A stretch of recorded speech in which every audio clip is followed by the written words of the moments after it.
আসসালামু আলাইকুম। আজকে আমরা কথা বলবো এমন একটা টেকনোলজি নিয়ে যা কিনা বাস্তব আর কল্পনার মাঝখানের দেয়ালটাকেই প্রায় ভেঙে দিয়েছে। হ্যাঁ, আমরা ভার্চুয়াল রিয়ালিটি নিয়ে কথা বলছি আর চেষ্টা করব পুরো বিষয়টাকে একদম সহজ করে বুঝতে।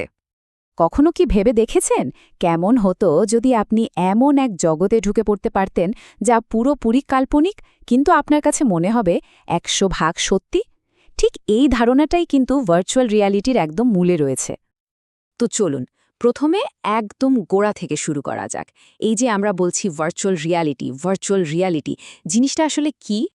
খুব সহজ করে বললে ভার্চুয়াল রিয়ালিটি হল কম্পিউটারে তৈরি একটা 3D দুনিয়া, এমন একটা পরিবেশ যেখানে আপনি শুধু দর্শক নন, বরং সেই পরিবেশের একটা অংশ হয়ে উঠতে পারেন। মনে হবে যেন আপনি সত্যি ওই জায়গাটায় আছেন। তার মানে পার্থক্যটা কিন্তু বেশ পরিষ্কার, তাই না? একদিকে আছে আমাদের চেনা বাস্তব জগৎ, যেটা আমরা আমাদের পঞ্চ ইন্দ্রিয় দিয়ে অনুভব করি, আর অন্যদিকে আছে কম্পিউটারের ভেতরে কোড দিয়ে তৈরি একটা জগৎ, যেটার অভিজ্ঞতা নিতে আমাদের কিছু বিশেষ যন্ত্রপাতির সাহায্য লাগে। আচ্ছা, ভার্চুয়াল রিয়ালিটি কি সেটা তো আমরা বুঝলাম, কিন্তু এবার প্রশ্ন হলো, এই যে একটা আস্ত দুনিয়া, এটা কম্পিউটারের ভেতরে বানানো হয় কিভাবে? চলুন সেই রহস্যটা একটু ভেদ করা যাক। এই পুরো অভিজ্ঞতাটা কিন্তু দাঁড়িয়ে আছে দুটো মূল জিনিসের উপর। একটা হলো হার্ডওয়্যার আর অন্যটা সফটওয়্যার। ব্যাপারটা অনেকটা এরকম। ধরুন, হার্ডওয়্যারটা হলো একটা মঞ্চ, আর সফটওয়্যার হলো সেই মঞ্চে সম্পন্ন হওয়া নাটকটা। একটাকে ছাড়া আরেকটা কিন্তু পুরোপুরি অচল। এই হার্ডওয়্যারগুলোই বলতে পারেন আমাদের বাস্তব জগৎ আর ওই ভার্চুয়াল জগতের মধ্যে একটা ব্রিজ তৈরি করে দেয়।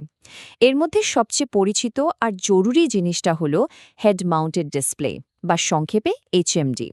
এটাই সেই ডিভাইস যা আমাদের চোখ আর কানকে বাস্তব দুনিয়া থেকে আলাদা করে ওই কল্পনার জগতে পুরোপুরি ডুবিয়ে দেয়। এই HMD জিনিসটা কাজ করে কিন্তু খুব মজার একটা উপায়। দেখুন, যখনই কেউ এটা মাথায় পড়ে তার চোখের সামনে দুটো ছোট ছোট স্ক্রিন চলে আসে। এই স্ক্রিন দুটোতে এমনভাবে একটা 3D ছবি দেখানো হয় যা আমাদের ব্রেনকে বোকা বানিয়ে দেয়। আমাদের মস্তিষ্ক তখন বিশ্বাস করতে শুরু করে যে আমরা যা দেখছি সেটাই আসল, আর আমরা সত্যি ওই নতুন পরিবেশে আছি। আর হার্ডওয়্যারের পেছনে আসল কারিগর হিসেবে কাজ করে software, simulation software, 3D modelling program. এরাই হলো সেই শিল্পী যারা ভার্চুয়াল জগতের প্রতিটা দৃশ্য, প্রতিটা শব্দ, এমনকি সেখানকার নিয়ম কানুনগুলো তৈরি করে। এখন হয়তো অনেকের মনে হতে পারে যে ভার্চুয়াল রিয়ালিটি মানে শুধু গেম আর বিনোদন, কিন্তু না, ব্যাপারটা মোটেও তেমন নয়। বাস্তব জীবনে এর এমন সব ব্যবহার আছে যা শুনলে অবাক হতে হয়। চলুন কয়েকটা উদাহরণ দেখি। যেমন ধরুন, চিকিৎসা ক্ষেত্রে এখানে VR যা করছে তাকে এক কথায় বিপ্লব বলা চলে।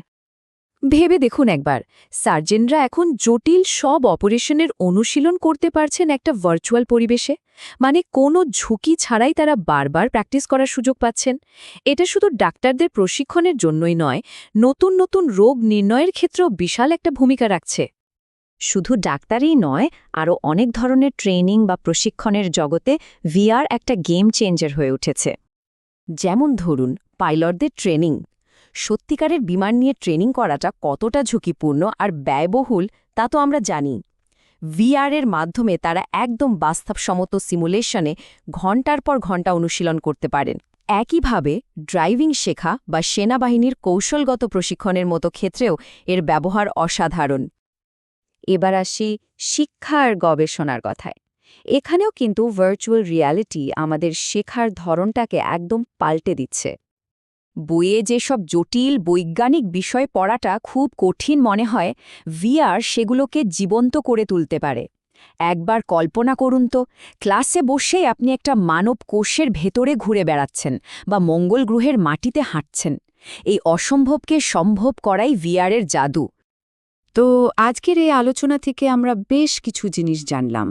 চলুন সবশেষে মূল বিষয়গুলো আরেকবার ঝালিয়ে নেওয়া যাক। প্রথমত, আমরা জানলাম VR একটা কম্পিউটার সৃষ্ট 3D দুনিয়া যা আমাদের একেবারে বাস্তবতার মতো অনুভূতি দেয়। দ্বিতীয়ত, এই অভিজ্ঞতা পেতে হেড মাউন্টেড ডিসপ্লের মতো হার্ডওয়্যারের প্রয়োজন হয়। আর সবচেয়ে বড় কথা হলো, এটা শুধু গেম খেলার জিনিস নয়, বরং চিকিৎসা, প্রশিক্ষণ এবং শিক্ষার মতো গুরুত্বপূর্ণ ক্ষেত্রে এর বিশাল প্রয়োগ রয়েছে। এর মূল লক্ষ্যই হল আমাদের মনে একটা সত্যিকারের উপস্থিতি বা প্রেজেন্সের অনুভূতি তৈরি করা। ভার্চুয়াল রিয়ালিটি নিয়ে আমাদের আজকের আলোচনা এখানেই শেষ, কিন্তু একটা বড় প্রশ্ন রেখে যাচ্ছি। এই যে প্রযুক্তি, এটা কি ভবিষ্যতে আমাদের শেখার, কাজ করার আর এই পৃথিবীকে দেখার ধরনটাকে পুরোপুরি বদলে দেবে? উত্তরটা হয়তো সময়ই বলে দেবে।